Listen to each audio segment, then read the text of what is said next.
Yandole,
Yeah.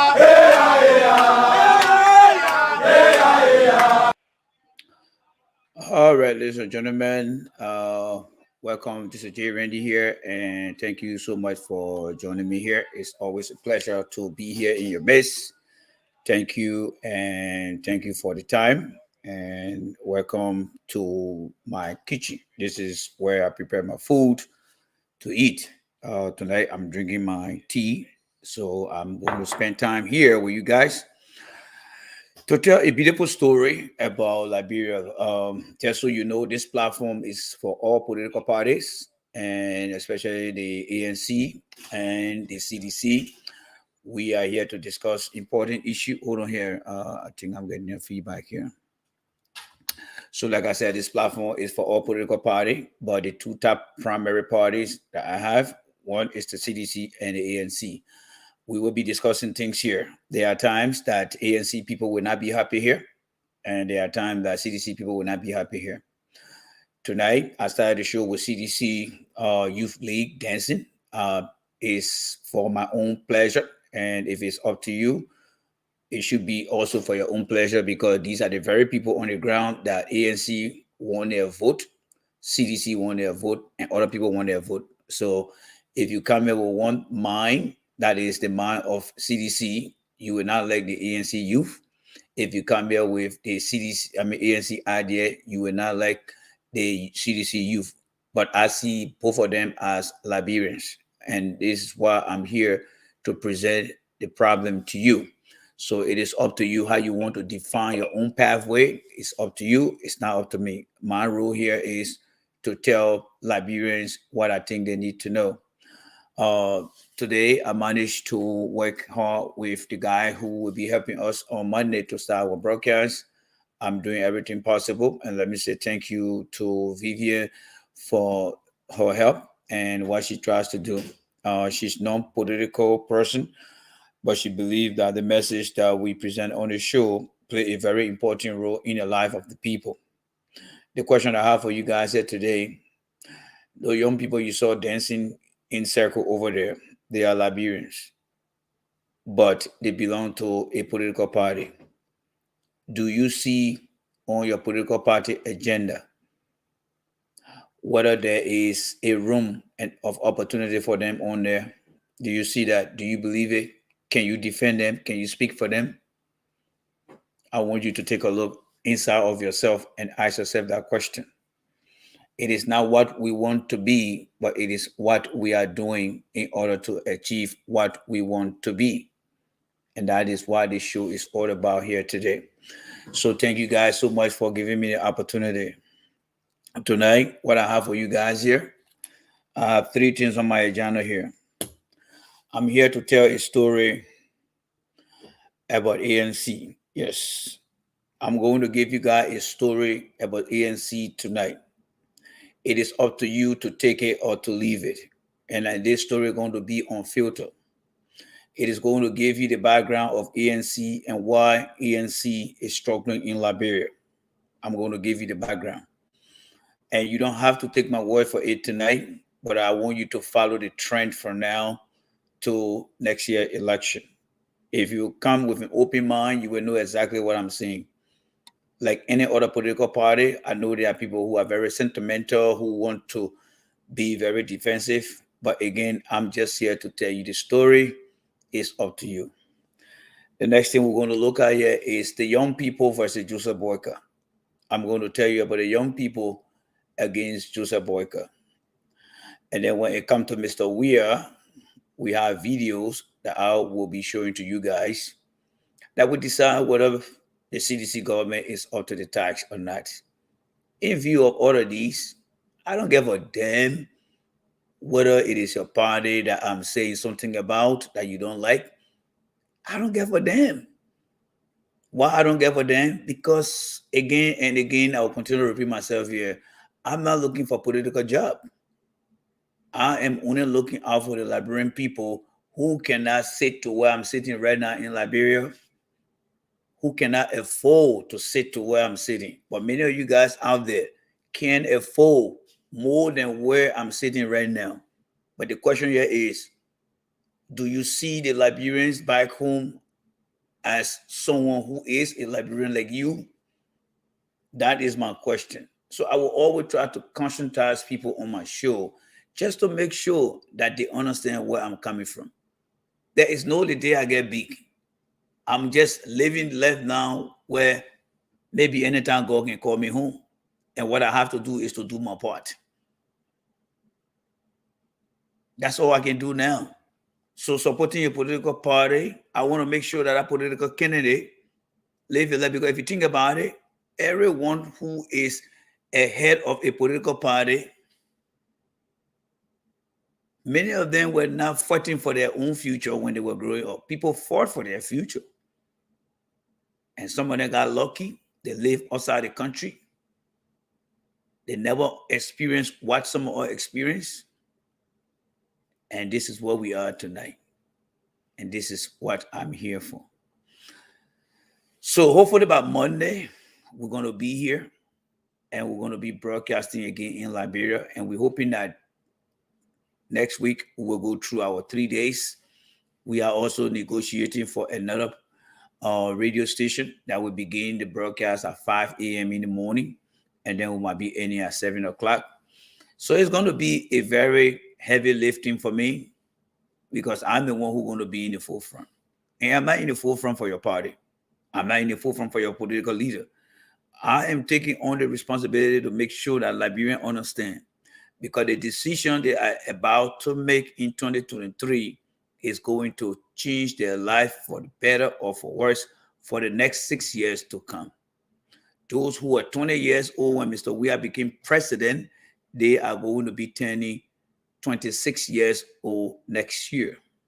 So for every even number you wear, you are going to add 6 years, or for whatever number, including our number, your age was at that time. When you add 6 to it, you're going to be in a very different category of your age. What about us in America here? For the past 6 years, since Mr. Weah became president, many of us have seen a lot of tremendous changes in our life and in the life of our children and in the life of our health. But it's about the people. It's not about me, all right? So the first thing we're going to watch here first, I'm going to do from top to bottom. I would like to tell everyone this story here before I start to go into this. And this applies to Mr. Boyka. I have to include him here. This applies to Mr. Weah, and they apply to Mr. Cummings. And I will start with a very strange name that many of you guys are familiar with, but it shouldn't be mentioned on the show. But the reason I'm bringing it in is to make a position statement that will give you guys a trickle-down effect. And that individual is Mr. Donald Trump. Yes. As strange and surprising it may be to you, I'm going to build a story around Donald Trump, and then we'll release Donald Trump, and then we'll keep that story or the idea. You see, Mr. Trump was a guy who loved money. He was a guy who loved money. And when the opportunity was presented to him to become the standard bearer of the Republican Party, the understanding between Mr. Trump and the hardcore Republicans, they allow Mr. Trump to have a will as president, to have his own will and his ways to get what he wants. But the only thing they ask him, whatever we Republicans want you to do, you must go ahead and do it. That's what happened to Donald Trump. Let me repeat this again for you guys. You see, President Trump is a guy who loves money. He don't like to go broke. He brag about money. When the Republican needed somebody, the hardcore Republican, when they needed somebody who they believe will be willing to execute what they want, Mr. Trump agreed to take on that job tax. And all Mr. Trump was giving, you can do whatever you want to do, Mr. Trump. Just give us what we want. And many of us who saw what Mr. Trump did for the past 4 years, horrible, scary, right? But do you think Mr. Trump was wholly and solely responsible for all those things? No. The Republican hardcore needed somebody, a conduit, to use to get their ways done. But does that erase everything since Mr. Trump left office? No. Some Republicans who believe in their own philosophy, they still maintain that same ideology against many people in this country. Now, keep that in your mind. Keep that in your mind. Let's go back to the day of President Tubman. Do you think President Tubman was born to be a bad man? No. Do you think Tubman was born to be a bad man? No. Do you think Samuel Kanyado came to power to be a bad man? No. Do you think Ellen Johnson said he came to power to be a selfish person? No. Do you think Mr. Weah is president to be a person who you're classifying him to be? No. Now, do you think Mr. Cummings or Mr. Borka would be the person that you think he is now? Your answer will be yes, because you don't want to accept the fact. You see, in America here, the Republican Party holds a strong systemic issue against certain people or certain population of people. And they are now willing to compromise those things. But they are looking and willing to look for someone who will implement those things. Mr. William R. Tubman will circle himself around people who told him, do what you want. I mean, get what you want, but we'll ask you to do what you want. We want you to do. Same with the President Tubman. For 27 years, do what we require you to do, and then you will get whatever you want as president. Ellen Johnson said he did the same thing. Mr. Weah is doing the same thing. You see, when you become leader in a society that is already entrenched with certain ideas, it will be very difficult for you to change. And this is why I keep asking opposition, y'all got to be very careful how you put things out there. Because the system you're dealing with, you got no idea. You got no idea. Same with like America. When you're in Liberia, what you always say, oh, when I go to that country, I will make sure that whoever catching hard time. But when you come here and see how the system is structured, you got to pay bills. You got to be to work on time. You don't have time. And then the people that never visited the country before, when you start to explain things to them back home as to how the system is, some of them are not willing to listen to you. You see, the structure and the system in Liberia is very complicated. And the only way you can be able to understand these things is when you get in there. Do you think today Darrell Dillon one can change the system over there? Do you think Yeke Koloba one can change the system over there? Not to mention that we have 3 branches of government that operate independently. Do you think if Boga get over there, he's going to make any difference? Do you think when Cummings get over there, he's going to make any difference when you have 3 branches of government? He's going to try, or they will all try, but they can't make it because this is a systemic problem that we are struggling with. Look at, for example, in America, how long racism has been in this country. How long racism has been here. You and I were not born. We never came to this country. There were people fighting racism. Today, racism still manifests itself because there are certain people who believe that those things should exist. And Liberia, the system we got in our country is no exception to that. It's no exception to that. Look at Mr. Biden today. Look at Mr. Biden today.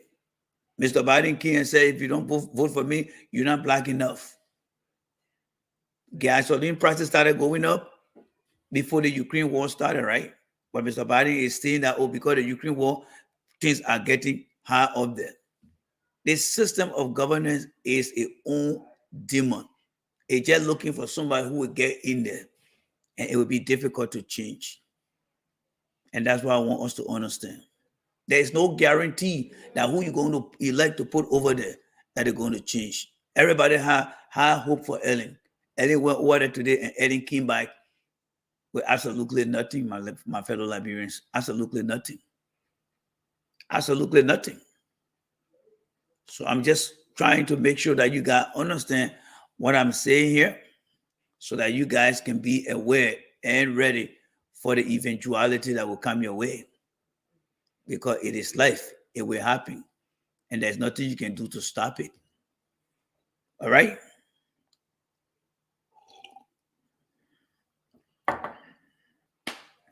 So let me say that. Let's go to one or two videos here. And let's start to look at a few things here, right?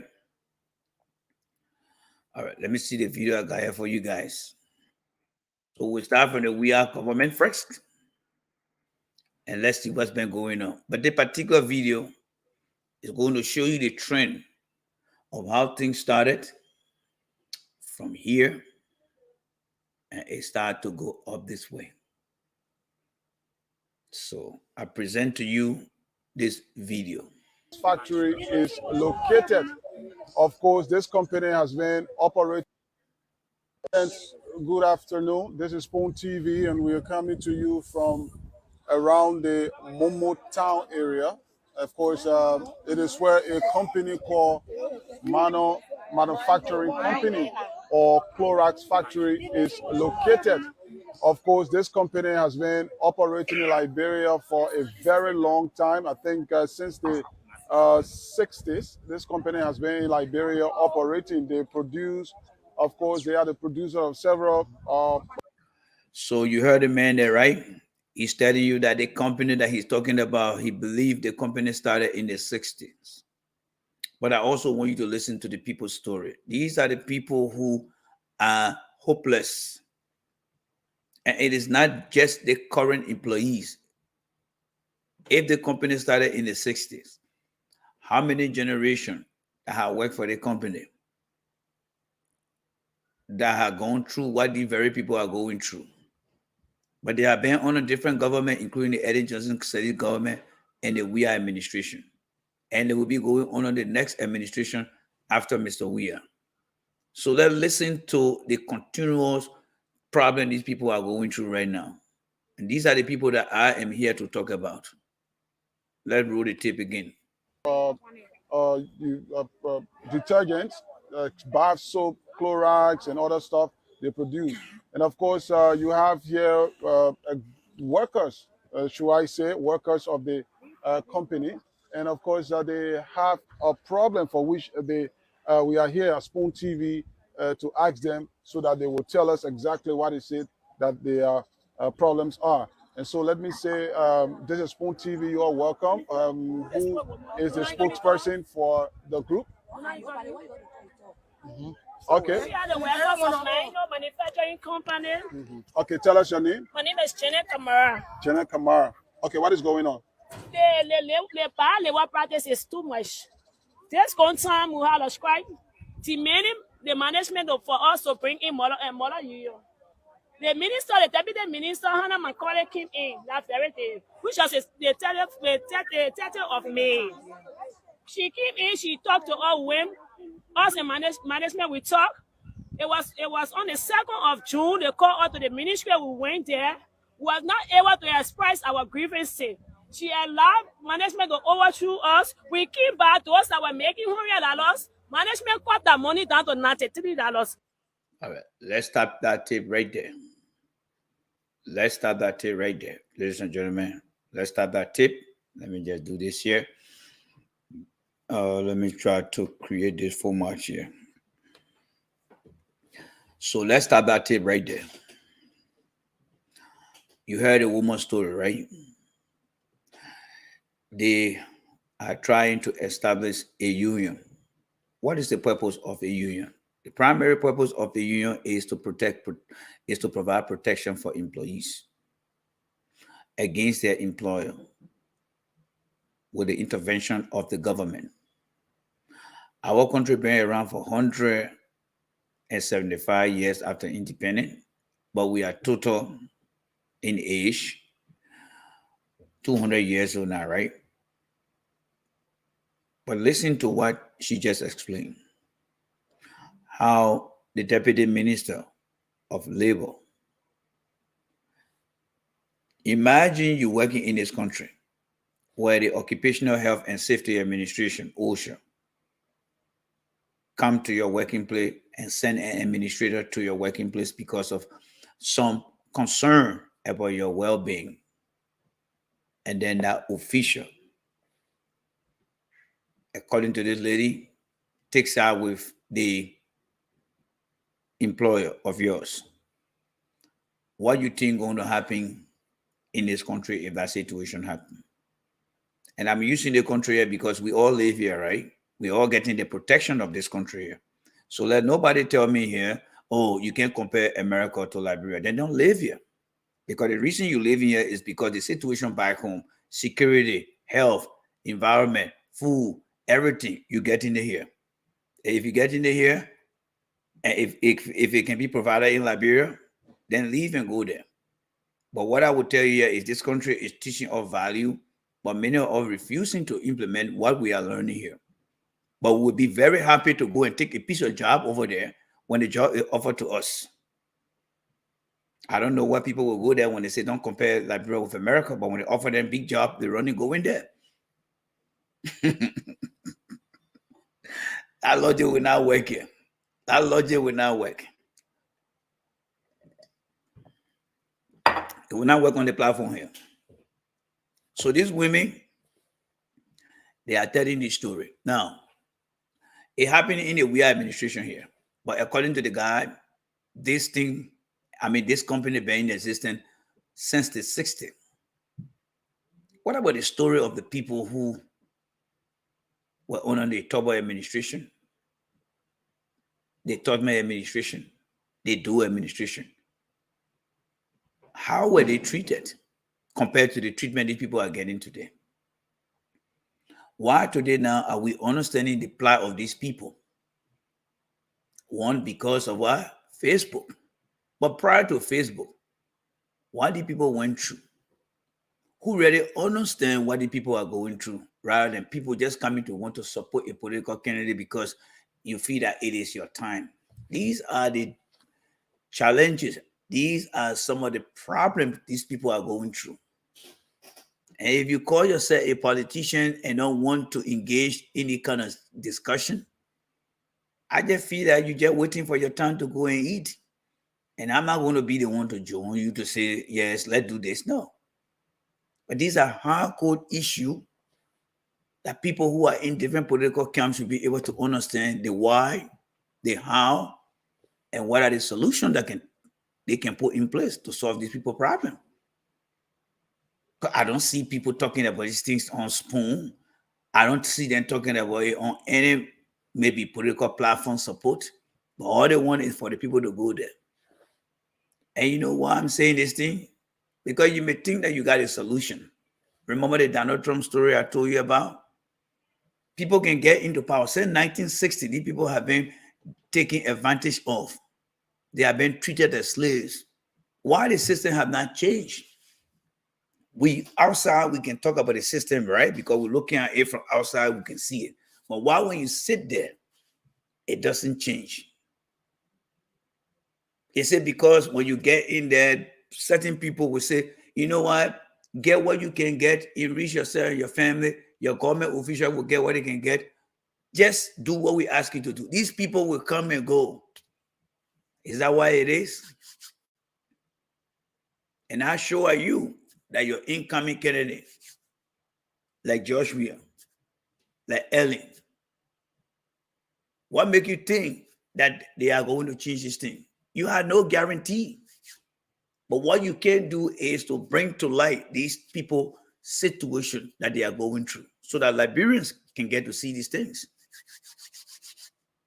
You see, my friend, as a professional and as an engineer and as a private citizen, when I took time to get into Liberian politics, I was not getting into Liberian politics because I was looking for a job. I joined the Liberian politics and I joined a party to make sure that these unsolving problems that continue to trickle down and trickle up could have been put in context of how we can begin to solve these problems. But I was wrong. And do you think my projection in any political leader will be an accurate one to say, yeah, this time it will change? No, because I don't see it. So let's roll the tape more. Let's roll the tape and listen to these people, right? Okay. So the labor minister came back and they cut their salary. Listen to them. He took all the facilities, which is transportation, medical benefit, supply, they call it off. And everybody was into the strike that was in from. He changed our department. We don't have problem with him changing our department. He got the right to change our department. And the HR that is there, the one man, Eugenius, she's there every May, 1 second to enter the gate. She's saying you for 1 month. Imagine that, folks. If you miss 1 second, she may be over exaggerating, but the fact that somebody will be sent home for 1 month, it is not an exaggeration. So what's the question here?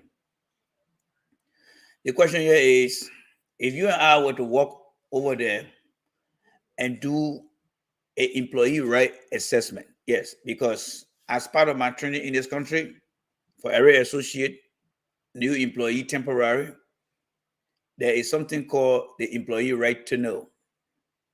And there is a collaborating effort between me and the HR manager who provide training from the HR standpoint and also training from the regulatory standpoint.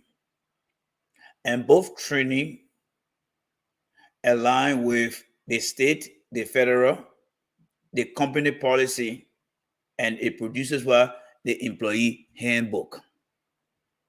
The handbook is the rule that is set for the employer and the employee. So when this lady is telling you and I that if they miss 1 minute or 1 day or they come late, you go home for 1 month. If you really understood that, what would be your question about that employer? Is that employer giving the employee the benefit of the doubt when it comes to equal labor practices? What is your political leader view of those things? How many people in the political party are concerned about these things?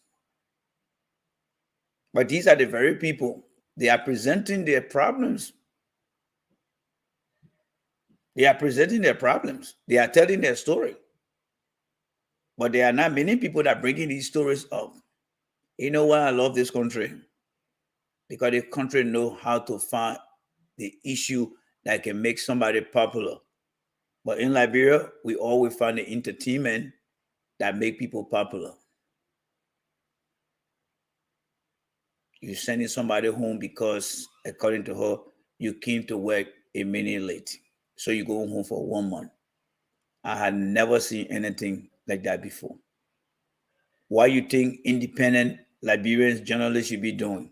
Why you think the government should be doing? What you think political party leader supposed to be doing? These people are not alien. These are the very people that will be going to ask them to vote. But nobody bringing these people's story. Or everybody just wanting to, oh, when the time comes, we'll put him in there, we'll go sit down in there. But you will never know. We will never know until it starts to happen. So let's continue to listen here more, folks. Let's continue to listen. You maid say she send you for 1 month. You go to the hospital, you sick, you take drip. They will tell you to come back on job. They don't know your health condition. They don't care. There one time, So one of how? our white maid, the night shift, she came to work. Indian man beat on her, and the management put all of the children down because of what happened. Police came in, and the police were brave. They left the win. There you go there again, folks. There you go there. A lady came to work late, and an Indian man beat on a lady. I never heard this story before. This thing does not trend on different platforms. People don't come here to talk about these things. From Monday to Friday, including Saturday,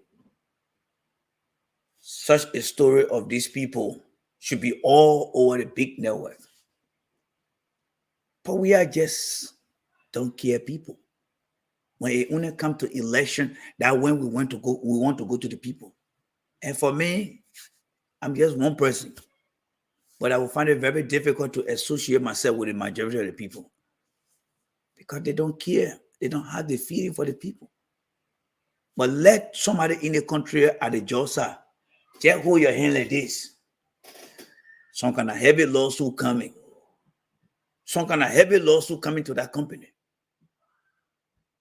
But many of us who support the political parties, who run these platforms, will not look for this kind of story to say, yes, let's discuss this thing on the platform. We got all the beautiful video images. Let's discuss this thing to understand what our people are going through. Nobody cares to discuss it. But for us here, we bring it to light to inform the Liberian people that if you are going through your situation, you come to work late and they send you home for 1 month. Where does that happen? You go to work, your employer, instead of talking to you, taking a physical hand and beating you, and nothing comes from in it. No civil society group. And this is not we are problem though. Because according to the journalist, he did his due diligence. Their company have been in existence since 60 years. Since 1960. Their company have been operating in the country. So the question here is, what happened during Ellen time? What happened during Taylor time? What happened during Doe time? What happened during Judy Bryan, Amos Sawyer? What happened during that time that this behavior continued to exist? What happened? And what hope do we have that it's going to be better when people now are not speaking against these things? There is no law that says you and I cannot speak against these things to expose these things. So what is stopping us? Let's go back to the Donald Trump and Republican idea I presented to you guys. Why was Donald Trump doing some of these things that people never heard of for a very long time? Because certain people in the Republican Party say, Donald Trump, you can enjoy all you want, but here are the things we want you to do. Is that the same thing that been happening since 1960? That the company have been like this? Let's listen to more here, folks. Let's listen to them. So how long has this been happening? I've been in Mango for 11 good years. I entered Mango 2011, June 14. Okay, so who was president in 2011? Who was president in 2011 when this thing been going on? Who was president? Now you see how the Donald Trump scenario coming up. Certain people in government, in the system, the structure of government, will tell the president, do this thing here and don't do this thing one year. You will enjoy what you want as long as you don't do anything that will thwart what we're doing here. Since 2011, she been there. What about somebody who been there before? Oh, how many people had died with all their story being given some sort of justice? My friend, let me tell you guys, I'm not in this political game because I want job. No. I'm happy with where I am right now. It's about the people back home. All we can do, those all who are in the diaspora, is to challenge ourselves and ask ourselves, are we in this thing here to benefit? Or are we in this thing here to make sure that our brothers and sisters benefit? If that answer is yes, then what are you doing to make sure that whoever you support or which party you support will really be able to fight for your brothers and sisters? This thing the woman explained right now is that in the country here, nobody can do that thing to you here. And Liberia is not exempt. But there are certain people in the structure of government that have been doing the thing since 1847. It is a systemic and adapted practice that have been installed, statute in our system of governance, where people benefit from these things, and that is why they don't get for them. And do you think your incoming leader that don't understand the structure will just give the promises? How many promises have the people of Liberia never received? 1980, rampant corruption. Ellen Johnson, public enemy number one, will be corruption. George Weah, nobody will be facilitated on in their own country. What next coming again? What next coming for us again? What next coming for us? These words are not meant to teach anything. The action that start the conversation will begin to change the look of how things have been over the years. Let me progress. Let me progress, folks. It is my 11 years days coming Tuesday. I'm working for $40, $140, they call it a kind of 120. Yeah, tell us your name. Yeah, my name is Liberia. Okay. Yes, I've been working here from 2011 up to now. Yes. Let me give you the sensitive information. There is a guy called Dominic Ray. He's a deputy minister to assistant deputy minister to trade union. He also served as a consultant to management in Mango here. He is a minister and serving as consultant. Of course. So every other thing we're going through, when we got outside the other day, we were on the strike action. Our agreement was, let's say, Labor told us that we are allowed to bring in our mother union due to what we're going through here. Because the marginalization in the company is too much for us. We don't even have any right in this place. So when Labor Minister, the Deputy Minister, Hannah Macaulay, she told us that you can bring in your mother union. From that, she said for our guys, with the way that they were intimidated, she couldn't even allow them to ask questions. So since that time, they are still suppressing the lesson aspect. We can't get our lesson. They can't get a lesson to mother union. They just leave everything on suspend. You're talking about lesson of the workers' union. The mother union from the worker union for them to come in. They just left everything that we have been harassed, embarrassed on the job. They're sacking people. So let's start the video here again and come back to another thing here. You know why I would die in the country here? And I will tell you guys why I would die here for. It's because despite all the challenges in the country, there are institutions, there are individuals who are always fighting for people's interest in this country. You are listening to your own brothers and sisters that speak like you, that look like you, but the way they are being treated, no one dare to be their voice. But in this country, there are people that don't look like you, that don't talk like you. All it takes is for them to understand your problem. They're ready to take your case. They're ready to fight for you. That is why I respect this country. That is why I respect this country. Because they don't have to speak to you. They don't have to know you. Their value for human being is not based on political interest. Their value for human being is not based on political connection. It's based on what is right for them. It also should be right for you. Today on Facebook, Liberians will just come and surplus themselves on different platforms and we not listen to entertainment. But the story of these people, nobody cares.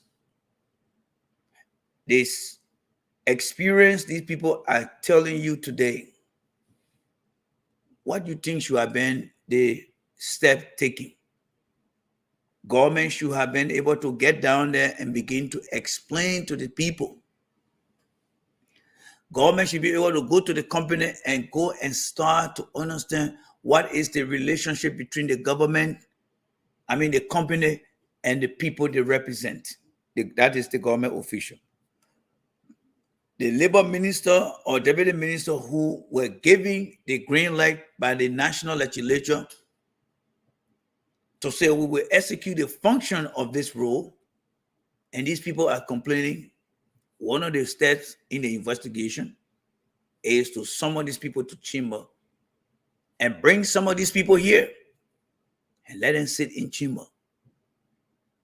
and tell the story so that you and I can get to hear it. If the government cannot do it, who should be able to do it? People who got a bigger platform that when they talk, everybody can hear them. Do you think they care? No. All they all about is getting popular, getting girlfriends, getting money put in their pocket, and that's the Liberia there. My friend, look, I don't want you to see me as someone who is acting proud or acting big. No. My spirit is with the people who are poor. That is my spirit. So when I see people who got the opportunity to do these things and they're not doing the right thing, I see no reason why I should acquaint myself with them. And I see no reason why I should associate myself with them, because they are missing the point. Everyone got their role to play. When you get that opportunity, you make use of it. But we have become so cold-hearted that we don't even care. People's story they're going through in Liberia just become like a non-important matter to us. And that is why I don't go to Liberian people church. Because we are not godly people. The Bible says, love your neighbor as yourself. Loving your neighbor can be manifested in what you do, what opportunity you get. It's not how much money you get to your neighbor, but it's how much empathy that you see happening to your fellow Liberians. That when it happens to you, you will be uncomfortable. That is the situation we're going through today. Let's make progress, folks.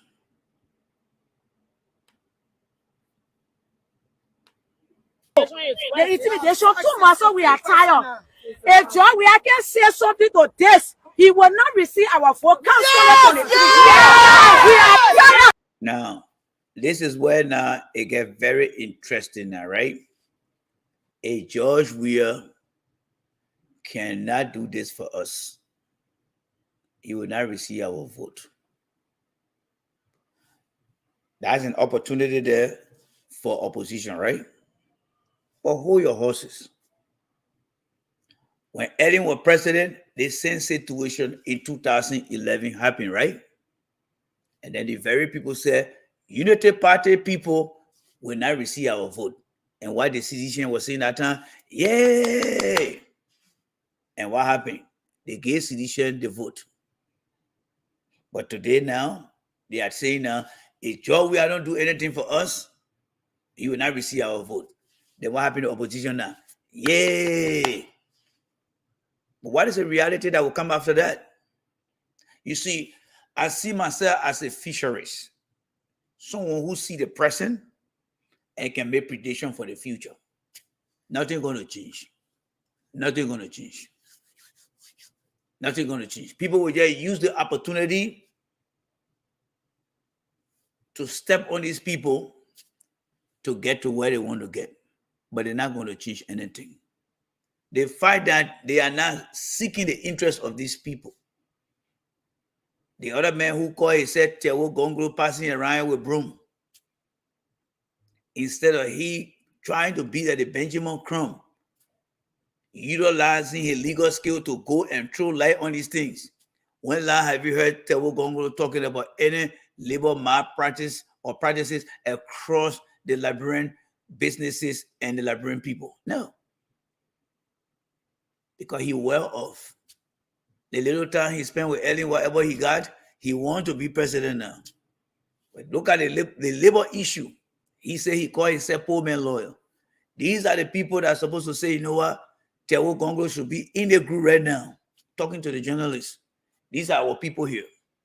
But guess what he's doing? He in America here, having meeting with the big boys. Our country fucked up, let me tell you. Our country fucked up. Fucked up. Magay then will get their own. Two of them will get their own. Everybody will eat their own. God for us. That's what our country is all about. All right? Don't let them go and lie to you and can tell your crap around here. They do nothing here. The people want to establish their union, to build that union workforce, to protect each other. Listen to more of the story, your friends. Listen to more. We are They are there suppressing all they refuse to give the lesson to the mother union to come in. We have been vulnerable. Yes. One thing. Tell us your name. I'm Jerry Walker.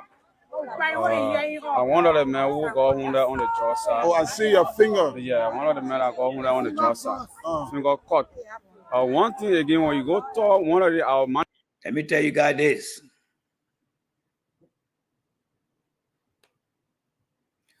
Let me tell you guys this, how the country is so expensive.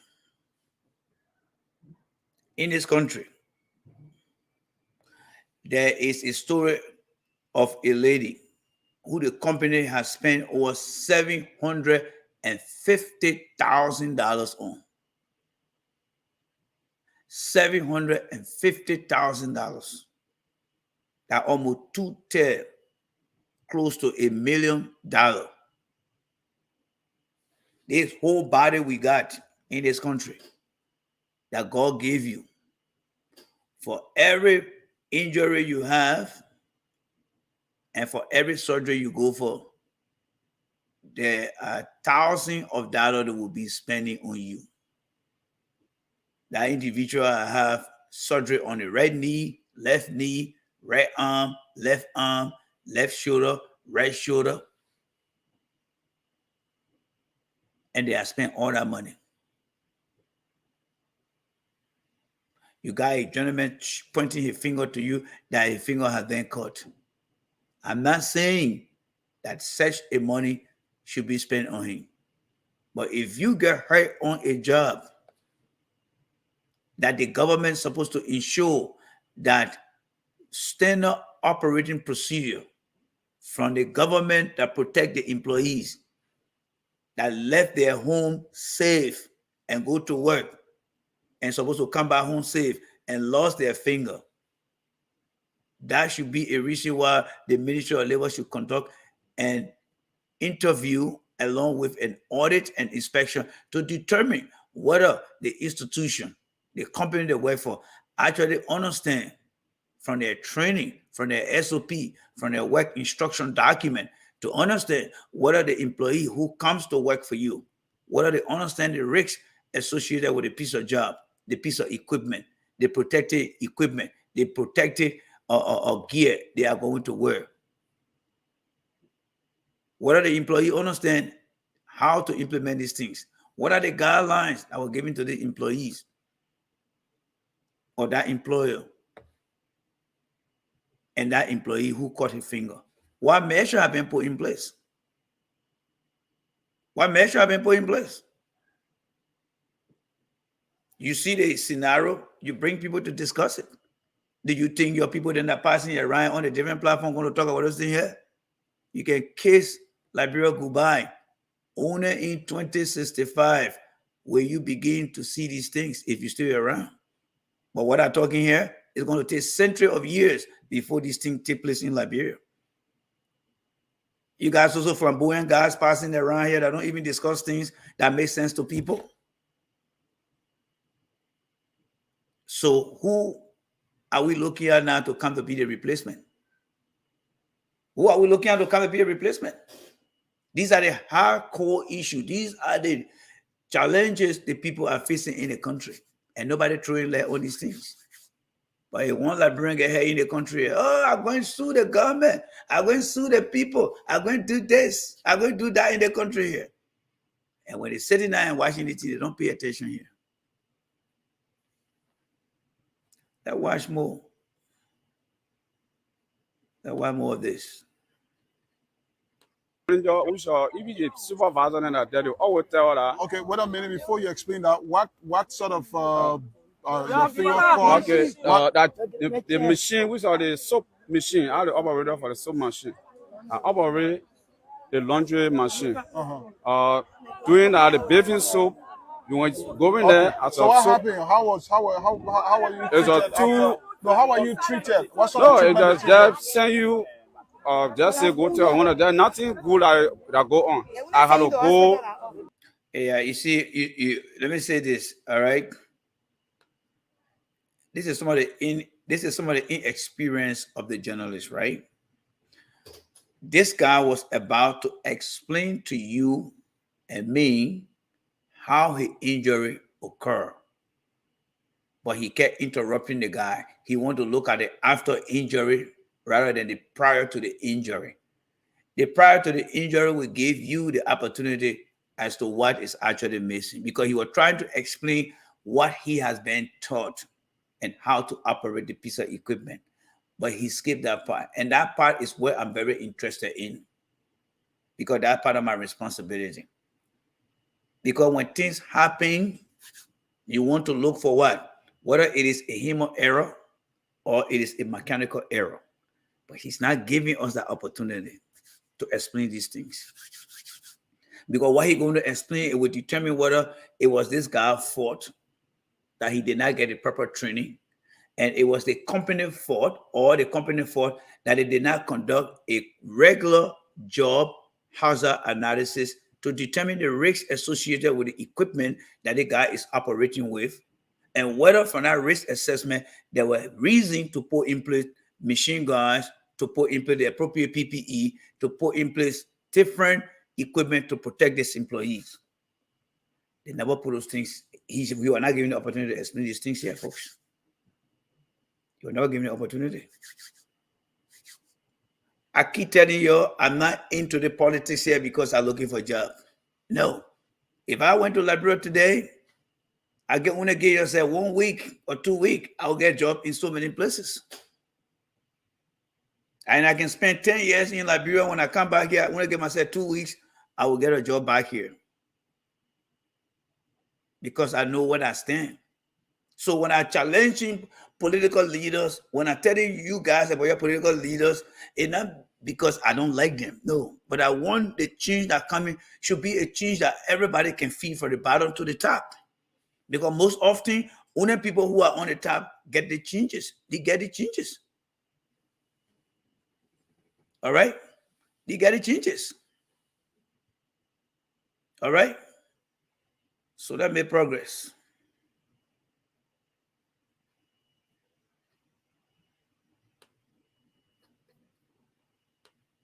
To the interior side for myself to fight by myself.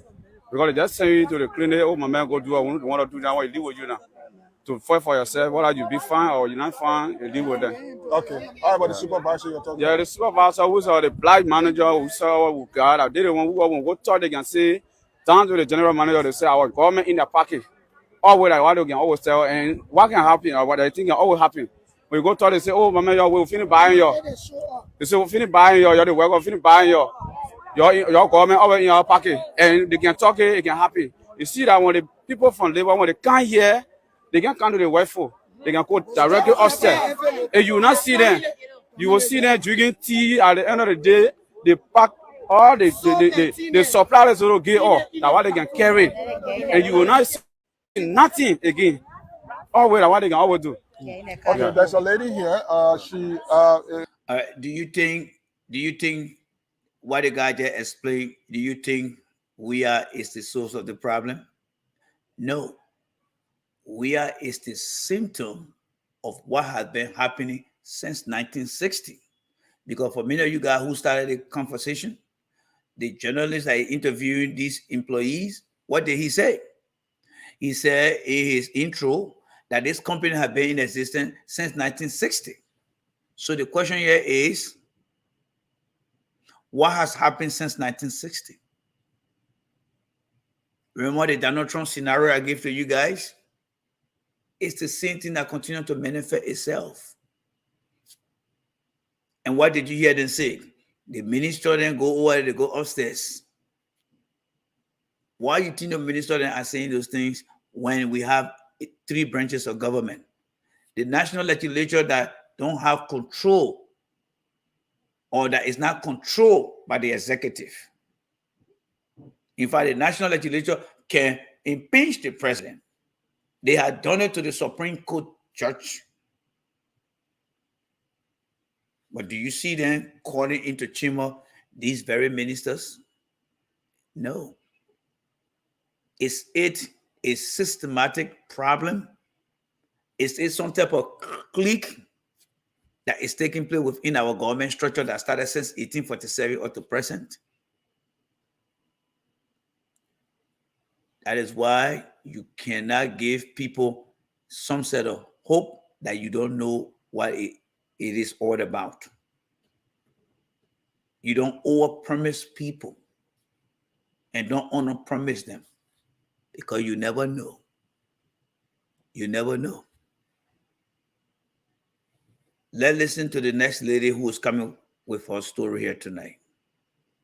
Let's listen. Whose eyes, according to what they're saying, have been affected from the work here. So let's talk with her. Tell us your name. I'm Ari Simoni. Okay, Ari, what happened to you? I did a work on March 9. Yeah, March 9.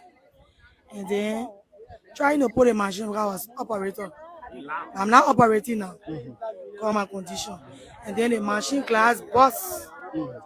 The piece went in my eye. They carried me to a clinic called Cynthia Nursing, which of course is now an eye clinic. They been giving me series of eye drops. Eye drop. Yeah, but as they put in the eye drop, the eye decided to get worse. My husband got vexed. He called not the management, but the union. Now they say they have there. And then they sent for me. I came. After 2 to 3 weeks, they carried me to JFK. And then they posted to launch. I mean, why is it? This thing happened to me. I didn't come right away. And because of the eye drop, we noticed that my eye is smaller than this. This is my eye size. Yeah. And then This one is smaller. yeah, this one is smaller, but it's still healthy. And they treated me, gave me the glasses. Or they say I lost my lens. Instead of 5, I dropped to 2. So if you look at the glasses length, it's 3. So aside 3.9. So what has management done in your Yeah. case? According to them, they call me and they say I should come for a settlement. We should talk. Even though that I said nobody playing for it, but he's happy. Say okay, I came. And I was settled with 5,000 $5,000 US Liberian dollars. LD. LD. On All right, guys. So there you have it. Again, we have another situation from somebody losing their finger to somebody nearly losing their eyesight. Where is the government authority? When was the Ministry of Labor established? How many ministers have served in the opposition? What has been the rule, the enforcement that every government has put into place? You see, fellow Liberians, every government in our country, they have come and they have gone. And this one too will also come and go. And there will be another one coming. These people make bad economic decisions because they don't have to live with the consequences. The bioeconomic decision they make is to bring in investors who will come and put in place some form of company and take people from across the community in every county they operate and put them in harm's way.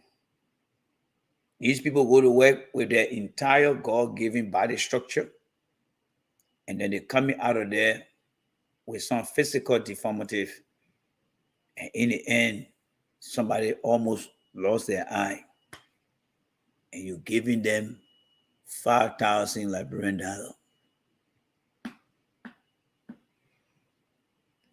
But you don't find politicians, you don't find talk show hosts bringing to the public attention these situations, bad labor practices, where people will begin to make this thing as part of their political platform and political discussion.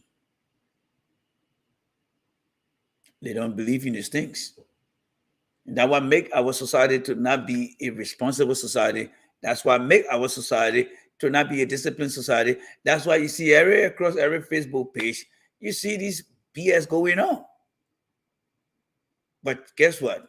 I don't blame these guys, because the level of understanding, the awareness from Liberians in the diaspora and Liberian back home, is driven by interest. It's not driven by the issue. So whoever come on any show and just present that show in the interest of a certain group of people, you got the support of those people. But what are we gaining at the end of the day? Absolutely nothing. Absolutely nothing. The lady says you are operating a piece of equipment, and for some reason the equipment went out of regular or proper function. Thank God her eyes wasn't hit directly. By now she would have had one eye, but the impact didn't do that much damage. But the question here is, what is the rule regarding that piece of equipment? What sort of risk assessment was done as it relates to that understanding of the risk that equipment poses to the safe operation of that employee? What are some of the personal protective equipments that that employee needed and why? But let's just go back. Why did the employee eye got hit by the glass? Was there any protection around the machine that would prevent the machine debris from hitting the lady eye? Who recognized that? Who created an unsafe condition that led to that injury? Was it some sort of unsafe act that led to the unsafe behavior? Was it unsafe behavior that led to an unsafe act? Who created the incident? Can the fault be put on the employee, or can it be put on the employer? How often did the government field inspector for the company that operates with piece of equipment, how many inspection was done prior to the starting of that piece of equipment? What sort of electrical, mechanical, hydraulic inspection was done on that piece of equipment? I guess that question cannot be answered in Liberia.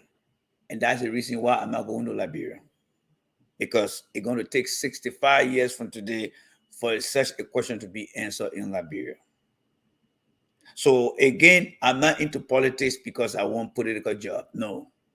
If I ever went to Liberia to work, the experience that you're seeing today among your fellow Liberians, these are places I want to be poking here and there and trying to put in place corrective measures to protect the employer and the employees and make Liberia to be a safe environment. You see, the safety of Liberian is not only a security risk. The safety of all Liberians include the human risks as it relates to their place of work. It also includes the activities out there as it relates to criminal activities. So we got labor safety in our country problem. We got physical security problem. We got economic security problem. So all the security and security and security and security, everything got its own role to play in our society. People don't have to be murdered on the street. From their place of work, security problem, safety problem exist. You got to be serious, folks. You got to be serious. My knowledge, that any other person's knowledge, is not for free. It's not for free. It must be paid for it. And I will do everything to prove myself. Because those of you who work in this country that understand what I'm telling you, you say, yes, J. Randy is right in most of the things he's saying. So let's listen to the story more, folks. It's Saturday night, and we are doing what we do here best. Let's go back to the story again. Let's go back to the story. The rubber band they gave it to me. And since then, you saw me having a break for the P and T. A happy I can work March. A happy March, I can work May 9. They said I should come to work. Because why? The classes are heating process for me. So I should come to work. And they told you to come to work. Yes, I can to work. Now for standing, I'm working. I can't afford a job. I'm not employed. I'm 6 years now. So there's another thing that we heard and want to ask you people. How long has some of you been working with this company, and whether you employ people 7 or years. we not employed. Some people 7. For me, I'm 6 years. 6 years and you're not employed. No, I'm not You are a employed. contractor. And I was making $93.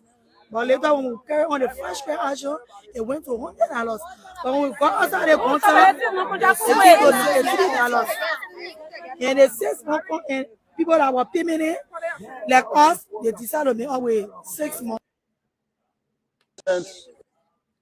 All right, so that little clip, all right, that little clip has come to an end. All right, so that clip has come to an end. So the clip has come to an end, folks. So if you are part of a political institution, if I look at your platform, I'm going to look at the human element of your platform. What part of your platform really address the issue of human element in our country? Because the risk across everything we do in our country is at the highest than any other thing in our country. Somebody almost lost their eye, and you're telling them to come to work because the glass or the glasses they're using is helping. I don't know in what context when she said the glasses is using the process. Is it being used as a personal protective equipment to protect the eye from another repeated incident? Or is it something that is so technology advanced that it provides healing around the eye when she keep it on? I want to understand what that statement actually mean and who made that statement. That's what I want to understand. That place is fucked up. All right. And I need to see who has a better platform. Now, let's put this aside a little bit. And let me come to the next topic here. All right. So we'll put the CDC down. Now, let's look at this next one here, right? Let's look at this one here. Let's see here. Let's see which one we got here. Did I bring that one on here? I'm sure I did. Let me see here. I think I forgot to bring that one on here. All right. Let's do this one. Let me see what I see here. All right. Let's go here. All right. Why this one coming up, folks? Okay. So here you got Mr. Joseph Walker here. All right. So here before here, you got Mr. Joseph Walker, a very dishonest man. And here's what I want you to understand about Mr. Joseph Walker and the young people. Joseph Walker has no vision for the country. Many of the young people behind Joseph Walker are aware that he has no vision He has no plan. Not only is he lying to the people and continue to mislead the people, but the young people behind Joseph Boyka, as young as they are, they have decided to turn old behind a very old man. Let me repeat that again. The young people that are behind Joseph Boyka, as old as the pop is, the young people have decided to stay behind the old man until they themselves become very old. If you have a country where the young people supposed to be the future, but the young people are behind a man who is almost over retired, and they are willing to risk themselves to be old behind this man. Yeah, because they're following behind Joseph Boyka is actually going to make them to become very old behind Boyka, even though they are young. Why you think that is happening in our country? Why you think that is happening to young people in our country? There is a reason. Why it is true that there are many reasons out there. I will only give you a few. Some of these guys are very incompetent. They got no self-esteem. They don't have what it takes to be what they think they should be. So they are seeing a man whose time has expired from public, private, and any other service, but they are willing to enslave themselves until they become old behind an old man. When you look at these guys that talk for the old man, he dictates to them to compose lies, and the lies stand all in their hands, and they are not willing to even ask themselves, why are we behind such an individual? As young people, why isn't this individual giving us the opportunity for us to lead now with a guardianship, for us to lead now with him providing us some facilitation in the process? But they are willing to turn old behind an old man. These are the people that want to be Boyka associate. Young people willing to turn old behind a very old man. That's why it is. We'll leave it as that, and we'll continue with it another time again. Now, let's come to the ANC. There is a very interesting story that I am about to tell the ANC folks on here tonight. All right, so let's get rid of this video here so that we can come to what I am about to say to you guys here. All right, now that you got my full attention, let's go through this story here with the ANC. Very, very important story here with the ANC. So, once upon a time between 2004 and 2005, there was an election that was held in Maryland. That election included Mr. Samuel Twell, Mr. Horatio Gould. They were the key front-runner to be the CDC USA chairman for the first time. And I hope you guys giving me your attention. In that election, Mr. Horatio Gould lost to Samuel Twell, and Samuel Twell became the first CDC USA chairman. The CDC party at that time was seen and considered as the grassroots party. the party for the commoner, the party for the forgotten, the party for the poor, the party for the unsuccessful people. Whatever disadvantage words you can find in the dictionary was given to the CDC party. So when they had us split,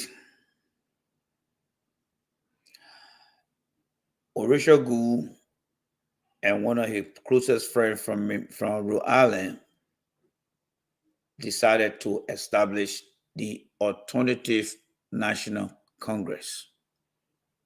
Now imagine the CDC party was established based on the fact that many poor people children who have been taken advantage of will now have the opportunity to what? To participate in the incoming election in post-war Liberia. Think about MPFL breaking away to become IMPFL. It would be the same soldiers, the commandos, but they will be fighting for the same common cause. When the ANC was established, it was the expectation of citizens who disagree with the Congress for Democratic Change, the CDC. It was their expectation that the ANC would take the same approach of being the common people party for the common people children. That did not happen. And this is where you're going to have problem with me, but it is what it is. CDC went back to Liberia, but ANC did not go to Liberia. When the split started, CDC went back to Liberia, but ANC did not go to Liberia. And that is why in 2005 and 2011, ANC was not on the ballot. Because Orisha Gu decided to make the party a diaspora party. And in so doing, and this is going to hurt a little bit, it's going to hurt a little bit. This part I'm about to bring in is going to hurt a little bit, but that's the truth. And the truth will continue in the coming election. Orisha Gu decided to keep the party here. And guess who took charge of the party? The Congo people took charge of the party.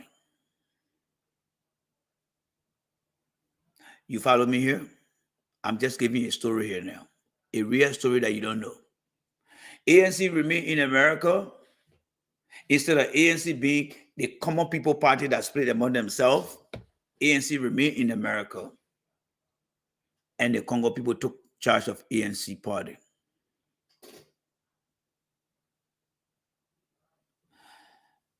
And it took charge. And you know what I did back home? It created a past memory in the minds of the common people on the ground. That whenever they hear about ANC, they think it's the Congo people that own the party. Relax your mind. Let your mind flow into the information I'm giving you. Take your feelings out of it. Take your emotion out of it and let it flow from the bottom of your feet to the top of your head through your hands. And just try to close your eyes and meditate on what I'm telling you. That when you will get to see the truth. That is why today, when you hear Liberia on the ground, what they always say about ANC people, they think they're better than us. They talk down at us. These are things that many of you are not willing to listen to. And then when the reality hit, it will be too late. this fight need to be discussed. It need to be discussed. It takes someone to come and tell this story. But to me, I just feel that people who don't really care to hear the truth, they are now willing to see a change. Remember, when people say that ANC came from CDC and CDC belonged to the commandant, how come CDC are not saying that ANC is a party for we the commandant as well? Why is it that when it comes to ANC, why is it that when it comes to ANC, they always say you're always talk down at us? They will not mention Unity Party people to say Unity Party people talking down to us. They will not mention ALP and say ALP talking down to us. But when it comes to ANC, the reason here is when ANC was left here, Liberians believed that it was taken over by the Congo people. And they felt that the Congo people will come back again to do bad things to them again. That is the stigma that is in the mind of many Liberians. That is why when you see guys at Sunnyball, when you see other people, oh, ANC from over there. It is what going on, my friend. Some of you guys don't understand these things, but we will try to explain some of the facts. I know it is difficult for some of you guys to accept, but again, I am just the storyteller. When you listen to people talk about ANC, what they always say, the people in America, that the ANC people, they don't respect us. They talk down at us. That is the God-given fight, ladies and gentlemen. That is the God-given fight I'm giving to you here. Somebody made the ANC party to be a party that don't really connect. And you know what Cummings tried to do? Hear what Cummings tried to do. Cummings is a very smart man. It was that reason why Cummings went on the ground and established the ANC Global. So that ANC Global can be owned by the common people on the ground. That is why they will always say the ANC people in America. They will not look at young guy, the Mobile Cassidy, and other people on the ground and say you're disrespecting you. No. The problem with people who don't see the ANC is coming from the people in America. And that behavior can turn things for the West for Cummings in Liberia. Call me stupid, call me crazy. But if you continue like that, it will not hold again. It will not hold. You see, to win election in Liberia, it takes Nima County, Bon County, Lofa, and of course, Moserado County. Again, Bon County, Nima County, Lofa, and Moserado. The rest of the other counties combined, they don't have that number of population that equate to what it takes for each county to have. I'm broadcasting. What do you want? No. Go call your sister. Let she give you the medicine. I'm broadcasting. Don't do that to me. Don't do that to me. You've been sitting here all day and you never came down for your medicine. Call Rendell. Let she give you that medicine. And no. I don't want to engage you. Please go up there. I know you want to bring drama here. Go up there. Please go up there. You sat up there and watched all your TV. Now you're coming to give me a hard time? No. Go up, please. Go call your sister. Let she give you the medicine. Thank you very much. Thank you. Some of the Unity Party people then over there. Because they're man a Unity Party person, so they want to kind do me here. No, I know them. They are Unity Party people. They don't want me to talk when I'm talking. So, I want you guys to understand. I want you guys to understand this and understand it very, very well. It takes those 4 counties. But the question here is, how much influence does the ANC have over the 4 counties?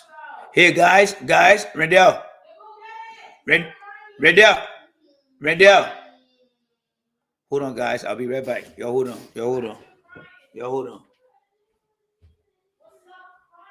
Okay, hold on. Come make your whole stuff. Here. Come on here. Miranda. Come here. So you're gonna be dramatic. Come here. Let me give you your stuff. Come here, let me give you your stuff.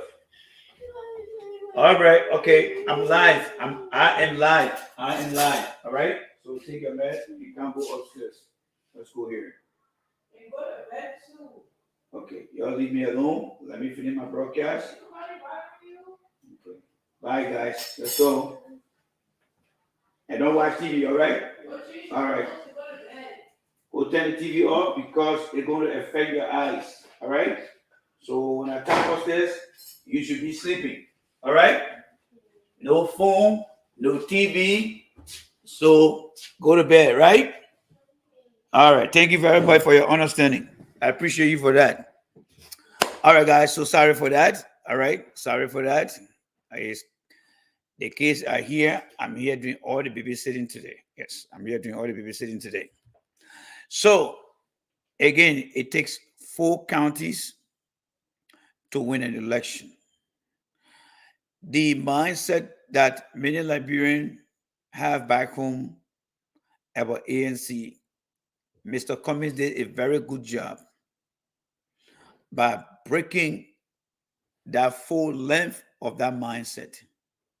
And that was why he established the ANC Global.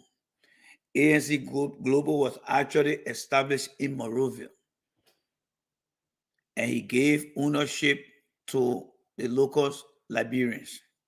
That today you see God and Mobile Cassidy, they are playing a very important role. But for every time Mr. Cummings take one step ahead, there are some ANC people in America here that putting him back.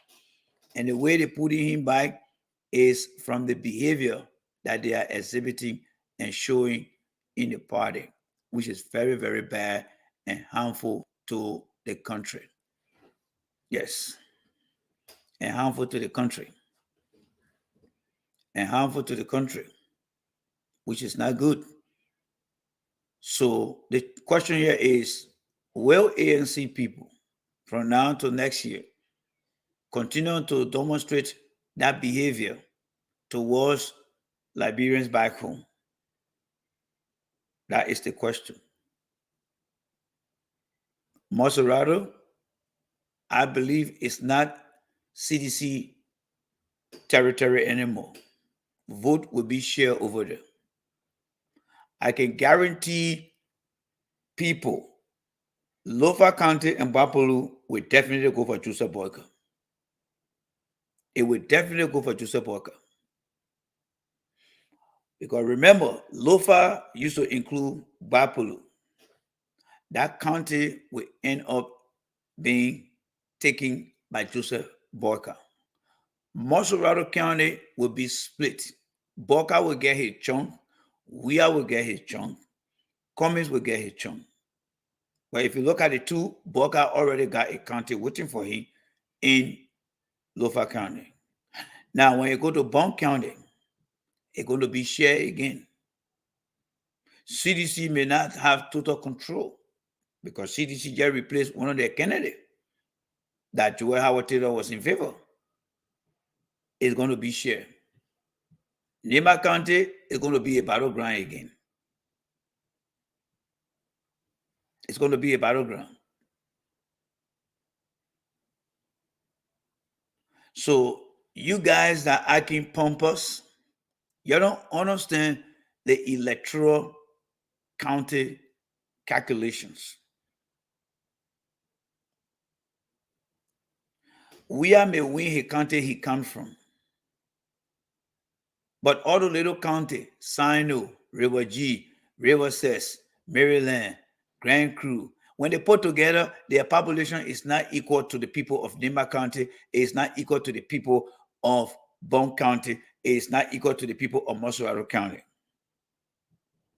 So where does Cummings stand when that math is put together?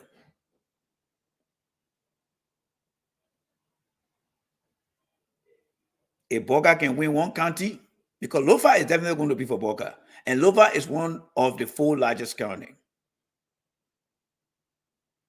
Coming Guinea ground in Nima, as well as Joshua, and of course as Boca. So they're going to split it.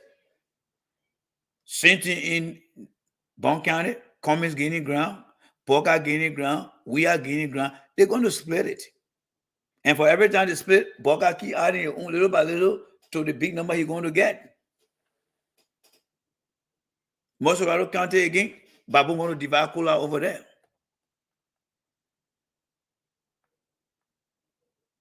So you need to work on your behavior. Your behavior could become a problem for Cummings. You need to start talking down to people. Cummings said this morning, all right, let me see whether it's this morning here. Yes, it's just 12 o'clock on the hour. Cummings said this morning that we should welcome everyone. We welcome everyone in the party. I mean, everyone to join the party. ALP, our hands are open. CDC, our hands are open. Liberty Party on the other side, our hands are open. But some of you guys here, you're not willing to do that. You're not willing to do that. And if you don't change your ways, you will harm Cummings. Because the people feel that ANC in America have been taken charge over by the Congo people. They don't have problem with ANC on the ground. Now, one day you will hear say the ANC in Monrovia and in Liberia, they talk down to us. No, their finger always pointing to America. Now, even in Europe, to be more specific, most of the people that in Liberia that got problem with ANC, they don't talk about ANC in China. They don't talk about ANC in Guatemala. They don't talk about ANC in Europe. They don't even talk about ANC in Sierra Leone to be the problem. They always pointing finger to people in America. And you guys are not paying attention to that. I think, to be honest with you guys, one time Cummings made a comment, and Cummings said, it's time for you to tune the voice down. But because he's a very intellectual guy, he doesn't believe in hurting people's feelings. But if it were up to Cummings alone, he would grab that scissor and cut that umbilical cord between ANC USA and just focus on ANC Global in Liberia.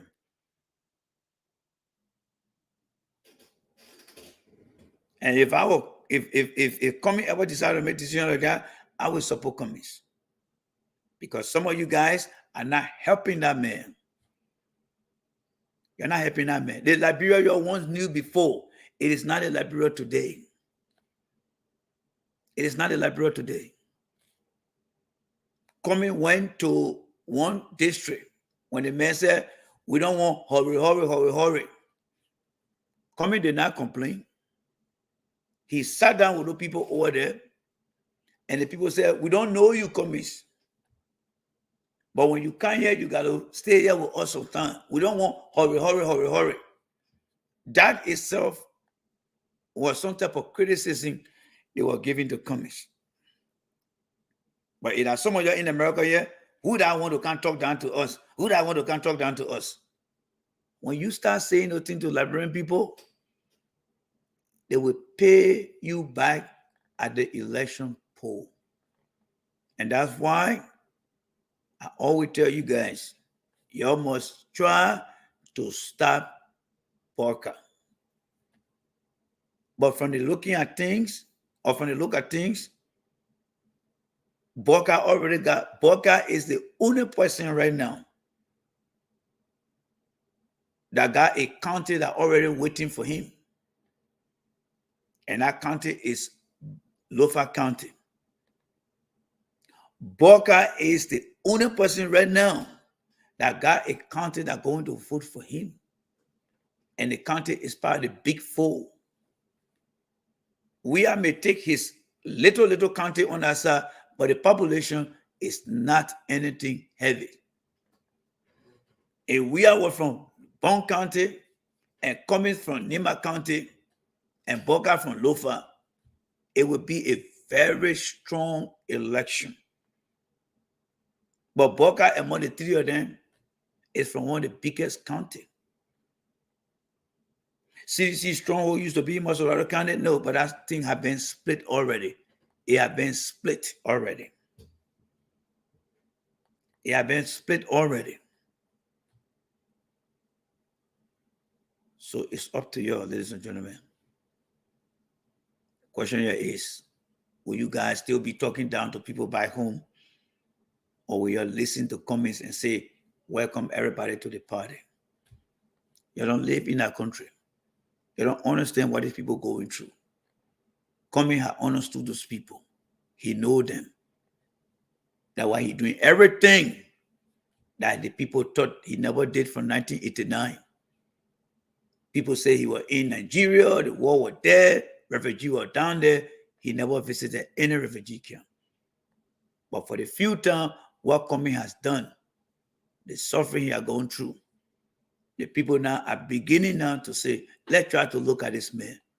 But when they look at some of you guys, you know, if there were no Facebook, Comey would be saved. Because the people weren't going to be able to see what you guys are saying to them or doing to them. But you continue to embarrass this man. Nobody, go ask anybody on the ground about ANC. Once it come to ANC, they will come to America. Oh, yeah, people in America there, you'll not respect us. But now one day, by the time Costa post something, ANC people struggling, yeah, they in America, why they think they'll win election. That man have figured you guys out already. And that's why he keep poking you all the time to put you in the spotlight so that the guy can get to know. You need to stop that. You guys, like many of us, cannot vote in our country. You need to pay them. Comey is a very honest man, very patient man. I believe he knows that many of you guys here are the troublemaker for him. But he's not willing to come and say it in the public. But when he comes, he throws a little bit of light. You take it easy. But some of you you're just cursing these people then all the time. Those people you saw dancing from the beginning of the show, you think they don't want to go to Comey's? No. By the time one person come out to say something, who are you? You citizen, you know? You think you went to our party here? When last have you ever heard your leader coming to tell anybody, are you citizen? Are you this? They are top people in the government. I mean, in the CDC. I mean, in the ANC. As about Toba, they got a call Yaminto. Yaminto was a strong man for CDC. Yaminto was a strong man. He's out of Michigan. He was a strong man for CDC. But because the way Joe Weah acted, he came and joined Mr. Cummings.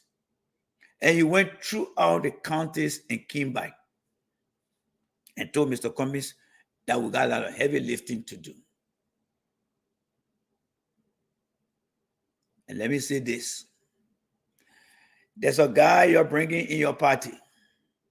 If you make any attempt to keep that guy in your party to be talking, you will lose that election before it even starts. That guy is called George Formula. Asif Atoba had George Formula on the show.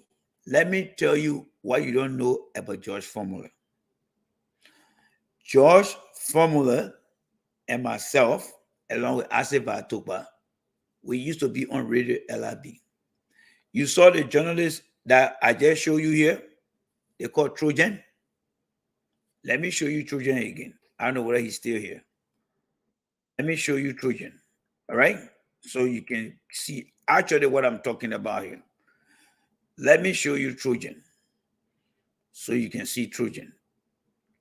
Come back here, Trojan. Come back here. Trojan is coming. This is Spoon TV, and we are coming to you from. This guy is called Trojan. This guy right here is called Trojan. Let me give you guys a little bit of history here that some of you guys don't know. This guy is called Trojan Kezuru. All right? Maybe he will call his name. Listen to him.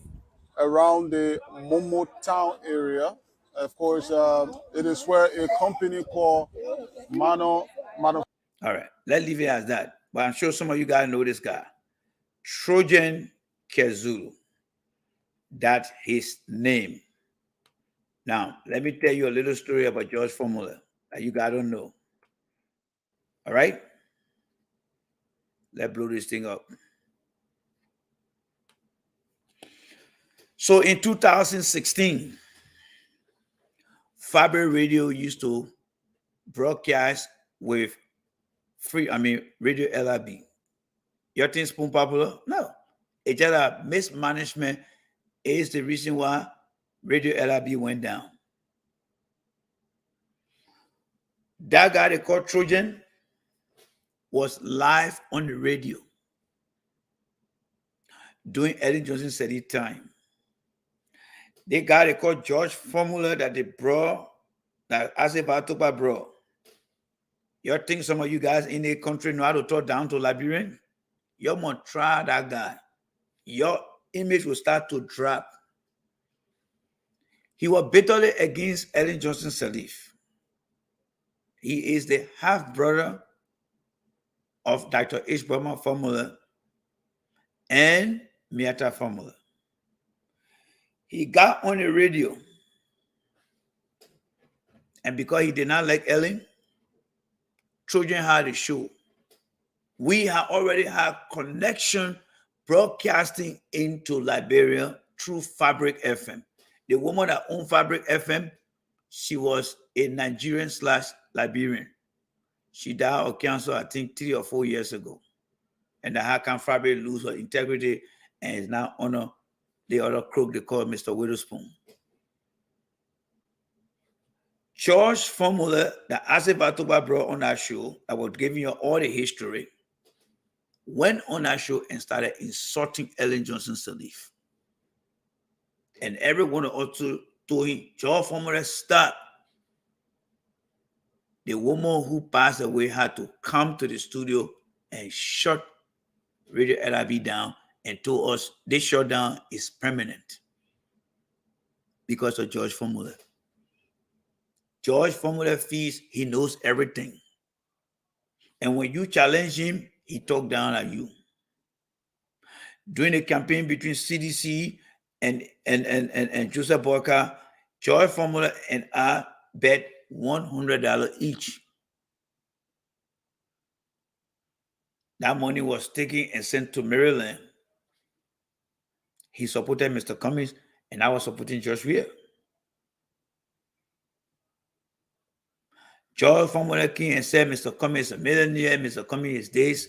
The only thing I asked Mr. Formula, George Weah had been in the Senate. He may not have all the experience. Mr. Cummings served in the public sector. Public sector is meant for profit. The government sector is not meant for profit. How will Mr. Cummings manage the two? He could not answer that question. And that is history today. George is knowledgeable on systems. He got good knowledge. But George cannot convince nobody to vote for anybody because of his utterance. If you're going to take that route, you'll go ahead and take it. Ask Lawrence Kennedy, that is always on Costa show. Say Randy say. We all used to be together on Radio LIB. If your key George Formula talking, Boca will end up meeting George Weah. Because George Formula does not regard anyone who is not in his status. He does not respect them. The only reason George Formula respect me because of my education. And there were times that we had conversation, and I told him, I said, George, what I know, you don't know it. You may have gone to Moore College, but you stand nowhere to me. And I had to take that stand because George Formula felt that he knew more than other people. When it comes to Ase Bartogba, he's a very nice guy. Yes, Bartogba is very nice. You always look for ways. The only thing Bartogba will do to you, he quick on correcting you. You say something, you miss your sentence, he will immediately correct you. And I want the reason why, Joe, we are punishing today. Because you don't correct people like the way you want to correct them. But I will tell you guys, so bringing George Formula, you got to macro manage George Formula. If George Formula start talking down to the Liberian, Boca will be going to face George Weah for the second time. You can kiss that whole thing goodbye. I'm telling you the goddamn truth tonight because I know George Formula. He was the same guy when you listen to that program where I play on the radio when he said, but who the guy calling? That was George Formula. That was him. We've been together for a long time. I'm telling you what I know. I will not tell you about somebody that I don't know here. So ANC people, I'm not saying you shouldn't get mad based on your personal feelings. The people back home, they got their internal feelings. And I know you have your personal feelings. The question is, if you want Mr. Cummings to be president of Liberia, it is a democratic process. It's a democratic process that calls for having more people on your side to vote. And having more people on your side to vote is to be able to talk to those people in a very nice way, respectful way. Because you know why? It is called public service. Cummings cannot go to Coca-Cola and carry Liberian there to go vote for him. Coca-Cola does not go through an electoral process. They go through a selection process where they call you in for interview, you sit down and they make selection. So you can have all the money in the world.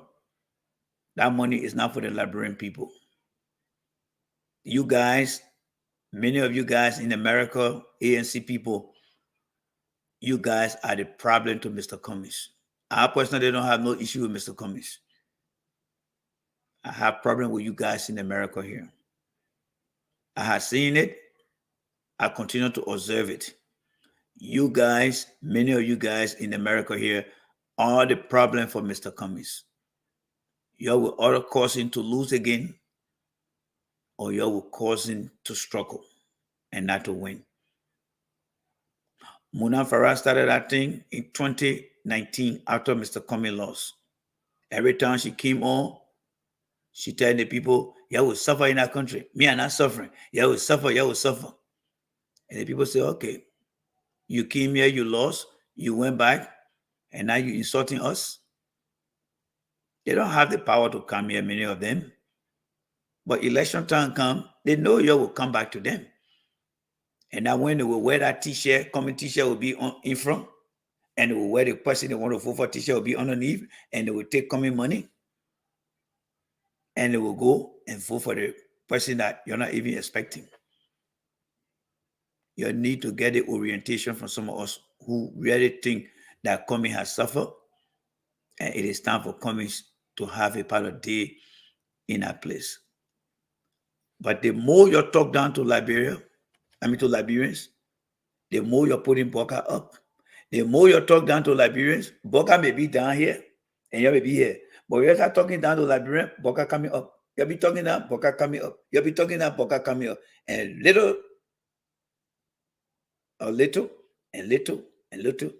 you will disappear.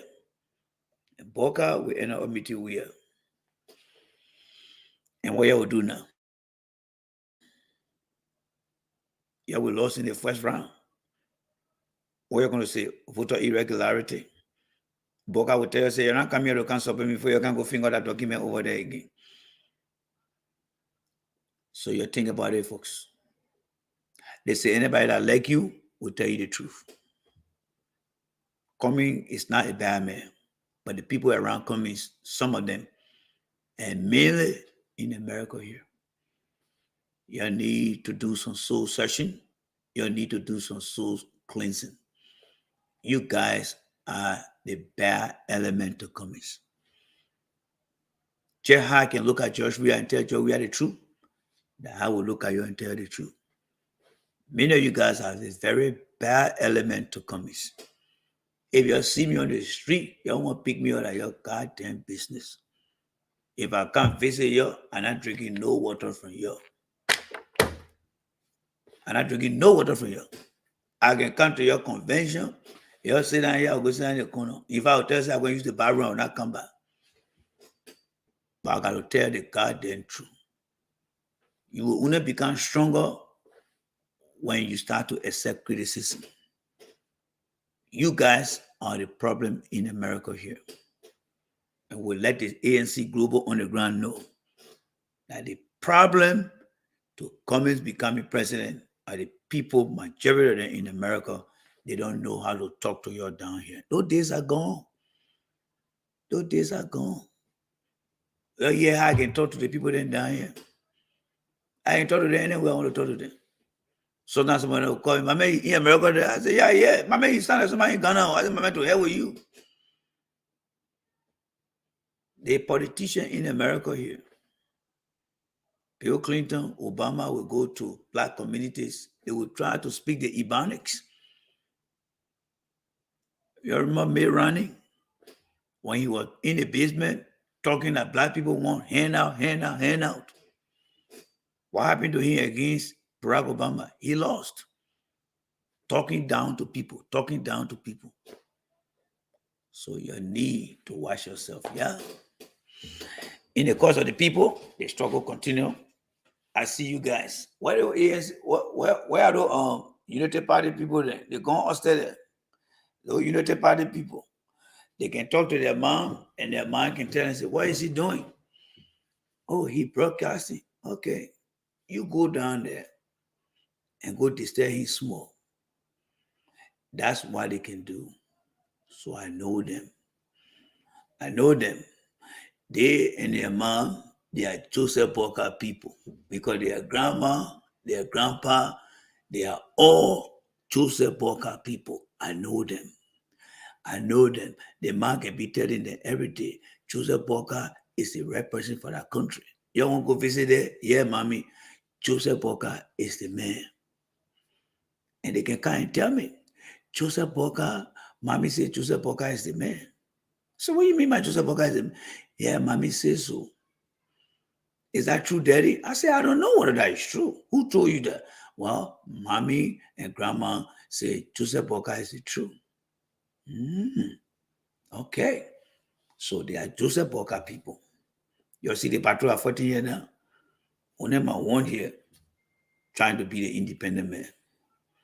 So until then, guys, I see you guys. I don't know about your home, but here I got Joseph Boca people 40 million horse every time. Every time Joseph Boca people 40 million horse. Yes. So until then, I see you guys. I will read all the comments after the show. I don't have much time. So thank you so much for giving me the opportunity. Yes.